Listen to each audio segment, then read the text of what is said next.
Amendments to the Constitution. The Bill of Rights is a list of liberties that the writers of the Constitution added to appease the anti-federalists that felt the newly established governing system was too controlling and could take away people's rights and liberties. Amendments could be added to further clarify and expand the rights of U.S. citizens as time progressed. As morals and societal ideals change, new amendments have been added over the 200-plus years since the idea of including liberties in the Constitution was introduced.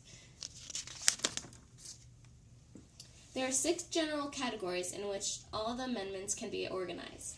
The groups include amendments that protect civil liberties and civil rights, prevent abuse by the government, protects the rights of the accused, protects the rights of the people and the state, expanding and protecting voting rights, and changing the structure and organization of the government. The categories and the amendments that fall into them are used to judge the constitutionality of laws and court rulings. They restrict or expand the rights of citizens and establish precedents that future court rulings are based on. The First Amendment was established to protect the rights to religion, assembly, press, and petition, and speech. The establishment of the national religion is unconstitutional because of the Establishment Clause. The government also cannot limit the rights of any religion to practice freely. People can assemble to speak about issues. This was needed in the Bill of Rights to ensure that people were allowed to gather in large groups. The rights to press means that people can publish articles as well as other types of information and not be prosecuted for what they said or what they believe. The right to petition the government or other organizations mean that people can freely voice either their support or disdain for an issue that is relevant. It can also be used to get new laws onto the ballots and support someone who wants to run for office.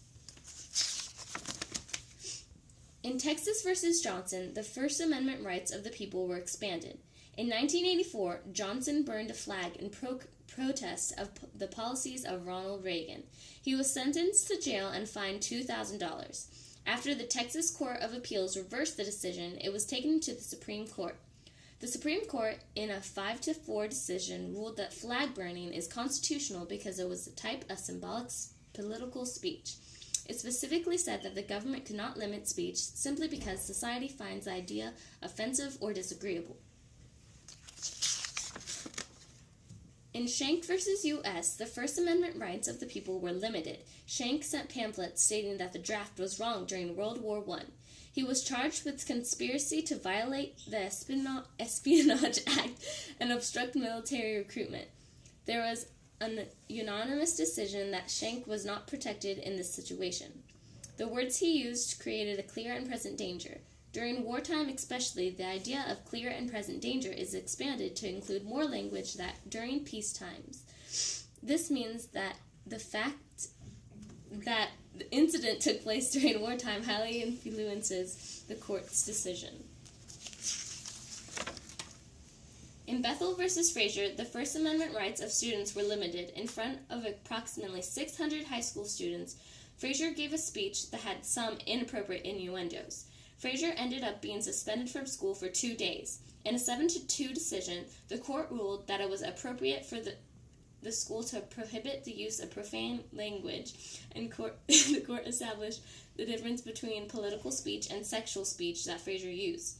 They cited the precedent from Tinker v. Des Moines protecting political speech in schools. They also said that the language did not fit the fundamental values of public school education.